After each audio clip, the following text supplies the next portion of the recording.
नमस्कार, मैं राकेश चंद्र त्रिपाठी। आप देख रहे हैं सच मिशन 21 और इस समय मैं गोरखपुर जनपद के दक्षिणांचल में श्री राम रेखा सिंह इंटर कॉलेज में मौजूद हूं और मेरे साथ यहाँ पर मौजूद हैं इस इंटर कॉलेज के फिजिक्स के प्रवक्ता ओम प्रकाश पाठक जी। और विशेष तौर पर आपसे मेरा वार्ता करने का मकसद क्या रहा कि अभी कुछ दिन पूर्व ही उत्तर प्रदेश माध्यमिक शिक्षा बोर्ड की जो परीक्षाएं संचालित थीं और उनका रिजल्ट निकला है और 12वीं से जो छात्र हैं वो छात्र उत्तीर्ण हुए हैं विभिन्न संकायों में।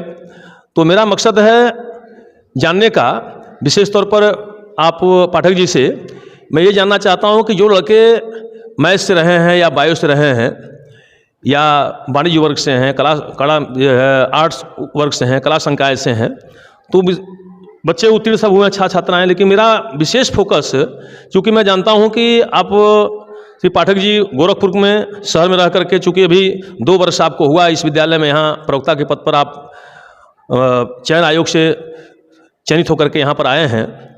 और विशेष तौर पर ग्रामीण क्षेत्र में ये एक समस्या यह है कि ग्रामीण क्षेत्र के विद्यालय के जो बच्चे यहाँ से निकलते हैं पढ़ कर के 12वीं पास होने के बाद, तो वो दिशा विहीन हो जाते हैं। कारण क्या है कि याद है कुछ उनके पेरेंट्स अगर वो जागरूक हैं, अच्छे हैं, तो फिर वो उनको अपडेट करते हैं कि आपको कहाँ जाना है।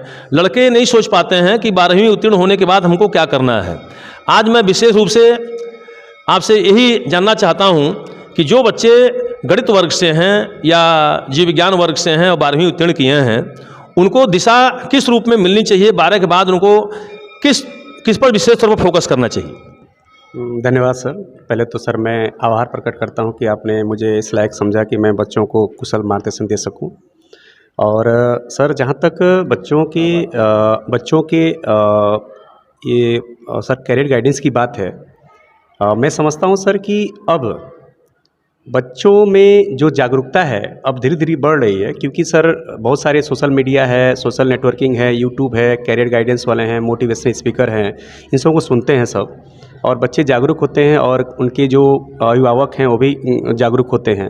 और विशेष तौर से मैंने अपने विद्यालय में श्री राम रेखा सिंह इंटर कॉलेज में बच्चों को जो प्रतिभा देखी कि ग्रामीण अंचल में जो प्रतिभा निखर के सामने आई, और जिन बच्चों ने 90% या मोर देन 90% मार्क्स सिक्योर किया इंटर सेकेंड ईयर में, वो बहुत बच्चे तारीफ़ काबिल हैं सब, ठीक है। और बच्चे, जहाँ तक मैं जानता हूँ कि उन बच्चों ने केवल विद्यालय में पढ़कर, केवल विद्यालय में क्लास करके ही वो रिजल्ट हासिल किया है, क्योंकि यहाँ पे इस एरिया में अच्छे कोचिंग की कमी है सर।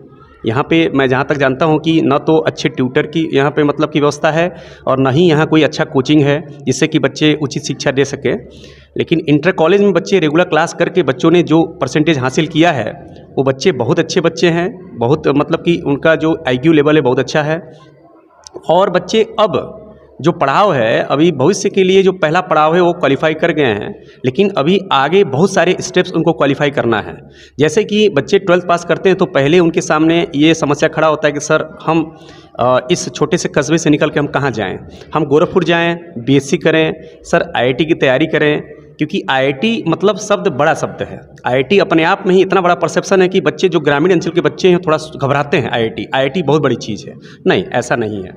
अभी आपको बता दूं, इसी विद्यालय से अभी एक बच्चा कोटा गया है। वो हमसे पूछा सर हम क्या करें। मैंने कहा बेटा तुम एक काम करो, अगर तुम सक्षम हो अपने घर से, तुम एक काम करो, कोटा निकल जाओ, तुम 1 साल मेहनत करो। हो सकता है कि तुमने जो 90% से ऊपर जो मार्क्स लाया है, तुम्हारी नॉलेज इस तरह की हो गई है कि तुम्हारा 60% तुम्हारे कंपटीशन अपने थोड़ी सी बात मैं रुकूंगा। जिससे मान लीजिए वो पेरेंट्स जागरूक हैं, उनके पास पैसे हैं और वो कोटा बच्चे को भेज दिए, चूँकि ये देहात का विद्यालय है और आप चूँकि शहर से रहे, और शहर में लगभग मुझे जहाँ तक जानकारी है कि वहाँ गोरखपुर में बहुत ही मतलब English medium CBSE ICSE board के तमाम अच्छे कॉलेज हैं, और वहाँ पर आपने 2-4 कॉलेज में अध्यापन भी किया अपने इस तैयारी के प्रिपरेशन के दौर में। तो यहाँ देहात मान लीजिए जिसके पास पैसा नहीं है कोटा जाने का या उनको नहीं करने का है, तो जैसे आपने भी कोचिंग शब्द दिया कि यहाँ कोचिंग भी नहीं है, लेकिन यहाँ 2 कोचिंग लोग पढ़ाते हैं, अच्छे टीचर हैं, लोग पढ़ाते भी हैं। लेकिन कोचिंग तो जैसे मैं बैसाखी मानता हूँ, बैसाखी नहीं मानता हूँ, क्योंकि 11-12 में कोचिंग आवश्यक है। फिजिक्स केमिस्ट्री के लिए, मैथ्स के लिए उनको थोड़ा सा जागरूक होने के लिए करना पड़ता है। आप लोगों ने मेहनत किया और बच्चे जिस रूप में रहे और उनको बना अच्छा स्थान मिला है। लेकिन मान लीजिए जिनके पास व्यवस्था नहीं है उनके लिए आप क्या करना, जैसे मान लीजिए बच्चा मैथ से है, वो बीटेक करना चाहता है, आईटी परीक्षा में जो है मेंस में एडवांस में वो बैठना चाहता है, मतलब परीक्षा देना चाहता है, या नीट में बैठना चाहता है, उनके लिए क्या आप निर्देश देना चाहते हैं कि कैसे वो बच्चे, मान लीजिए कोई स्रोत नहीं है, कोई व्यवस्था नहीं है, और वह तैयारी कैसे करें, तैयारी किस रूप में करें, आप उनके लिए क्या कहना चाहते हैं? बिल्कुल सर अभी अभी 2 वर्ष पहले योगी जी ने एक कोचिंग खोला है जिसमें ट्यूटर हायर किए जा रहे थे कि उसमें जो गरीब छात्र हैं केवल अपना नामांकन करा सकते हैं, और नामांकन करा के उसमें आप पीएमटी की, नीट की तैयारी कर सकते हैं, आईआईटी तैयारी कर सकते हैं, आईएएस पीसीएस जो भी सिविल सर्विसेज हैं उसकी तैयारी कर सकते हैं। तो ऐसे संस्था योगी जी ने खोले हैं सर, ये विकल्प है उनके लिए। बस उनको केवल रजिस्ट्रेशन करना होगा, जाके नज़दीक के जो भी ऑनलाइन सेंटर होंगे वहाँ जाके अपना रजिस्ट्रेशन करा के, पंजीकरण करा के वहाँ भी वो दाखिला ले सकते हैं। और उसके अलावा सर मैं आपको बता दूँ, बहुत सारे ऐसे जैसे कि बहुत सारे ऑनलाइन कोचिंग भी उपलब्ध हैं जो उनको सस्ते में ही सारे कोर्स उपलब्ध करा रहे हैं सर। जैसे वेदांतु है आपका ये अनअकैडमी है, ठीक है, बायजूस है, ये सब क्या कर रहे हैं कि ये आईआईटी के सारे मटेरियल आपको सर 4000 से 5000 में, और फिजिक्स वाला खास करके जो गोरखपुर में आए हैं अलख पांडे जी, उनका भी बड़ा बढ़िया योगदान है इन गरीब बच्चों के लिए कि वो 4 से 5000 में पूरी आईआईटी की पैकेज वो दे रहे हैं। तो चाहे तो अपने घर में रहकर भी ऑनलाइन पैकेज लेकर भी खुद की मेहनत से वो आगे बढ़ सकते हैं सर। जैसे 12वीं में उत्तीर्ण की तैयारी करें, बहुत अच्छा आपने सुझाव दिया कि ऑनलाइन में तमाम सिस्टम है, पैसे कम हैं और यहाँ घर रह करके और अपना वर्क वह कर सकते हैं, पैसे नहीं हैं। लेकिन स्थिति यह है कि वो तैयारी करें, लेकिन क्या वह फिर अगर उनको बीटेक तैयारी करना है या बीटेक करना है, आईटी तैयारी करनी है, तो फिर वह ग्रेजुएशन में एडमिशन लें या न लें? सर देखिए, मैं समझता हूँ कि अगर आपके पास वो प्रतिभा है तो 1 साल प्रयास कर लेनी चाहिए, उससे आपको कुछ सीखने को मिलेगा। और नहीं, अगर आपका आईआईटी निकलता है तो यूपीटीयू के थ्रू एक अच्छा कॉलेज मिल जाएगा, आपको सरकारी रैंक मिल जाएगा, वहाँ से भी आप कम से कम में आप बीटेक करके अच्छा पैकेज पा सकते हैं, अच्छा प्लेसमेंट, कैंपस प्लेसमेंट हो सकता है। 1 साल तो आप ट्राई कर सकते हैं सर, जहाँ तक मैं समझता हूँ। मतलब 1 साल उनको धैर्य रखना पड़ेगा, थोड़ा सा अनुभव करना पड़ेगा। नहीं व्यवस्था बन पाती है तो ऑनलाइन ही क्लासेस लें और ले करके अपने सेल्फ स्टडी। अभी भी तमाम जो रिजल्ट निकले हैं, अभी आपका एडवांस का निकला है, और उस एडवांस में मैं देखा कि इसे तमाम ऐसी जो है गांव की प्रतिभाएं हैं कि जो उस परीक्षाओं को पास किए हैं और सेल्फ स्टडी और अपने बल पर उन्होंने मेहनत किया है। तो क्या ऐसा भी संभव है? सर बिल्कुल संभव है, क्योंकि सर कोई भी कोचिंग सर आपको केवल गाइडेंस देता है, पढ़ना तो आप ही को है सर। बस कॉन्सेप्ट क्लियर आपका हो, उसके बाद आप अधिक से अधिक प्रैक्टिस सेट सॉल्व करें, चाहे वो प्रैक्टिस सेट आपका फिजिक्स का हो, चाहे मैथ का हो, चाहे केमिस्ट्री का हो। तीनों ही सर इक्वली इंपॉर्टेंस है, तीनों सॉल्व करिए। और अधिक से अधिक जब प्रैक्टिस सेट सॉल्व करेंगे तो नंबर ऑफ क्वेश्चंस आपके सामने से होकर गुजरेंगे, तो आप जैसे ही एग्जाम में आएगा, आपके सामने वो क्वेश्चन आएगा, आप हल्का सा दिमाग लगा के उस पर सही ऑप्शन पे टिक मार सकते हैं सर। अच्छा, इन बच्चों को कितना घंटा लगभग पढ़ना चाहिए इस जो है आईटी तैयारी करने के लिए या आगे उनको बढ़ने के लिए? कम से कम कितना घंटा पढ़ना चाहिए? सर देखिए, अब समय का बाउंडेशन तो सर किसी भी तैयारी में नहीं है सर। टॉप करने वाला 1 ही साल में आईएएस टॉप कर जाता है सर, लेकिन जिसका नहीं निकलता वो 10 साल भी तैयारी करता नहीं निकलता है। बस ये है कि सर हमारा प्रॉपर सिलेबस में फोकस रहे।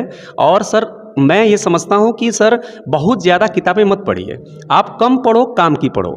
मैं इतना जानता हूँ, मेरा एक ही टैगलाइन होता है, बेटा कम पढ़ो, काम की पढ़ो। जो आपकी सिलेबस में है उसको फोकस करो, कॉन्सेप्ट क्लियर करो, न्यूमेरिकल पे ज़्यादा फोकस करो, आपका कंपटीशन इससे ही निकल जाएगा। जहाँ तक मेरे संज्ञान में है कि आप दिल्ली में भी थे, तैयारी कर रहे थे, यूपीएससी की तैयारी भी कर रहे थे, और आज एक शिक्षक के रूप में है, फिजिक्स के लेक्चर के रूप में हैं, यहाँ नियुक्ति आपकी हुई और आप काफ़ी कॉम्पिटिटिव रहे हैं। आज के बच्चे मोबाइल का प्रयोग ज़्यादा करते हैं, जैसे अभी आपने कहा कि ऑनलाइन का वो क्लासेस ले लें, तो ऑनलाइन क्लासेस के अलावा अन्य भी चीज़ें हैं क्या? मोबाइल उनको चलाना आवश्यक है क्या? सर देखिए, अब मैं मानता हूं कि सर जो आज का जो ज़माना है वो डिजिटल का ज़माना है, हर जगह डिजिटलीकरण हो रहा है।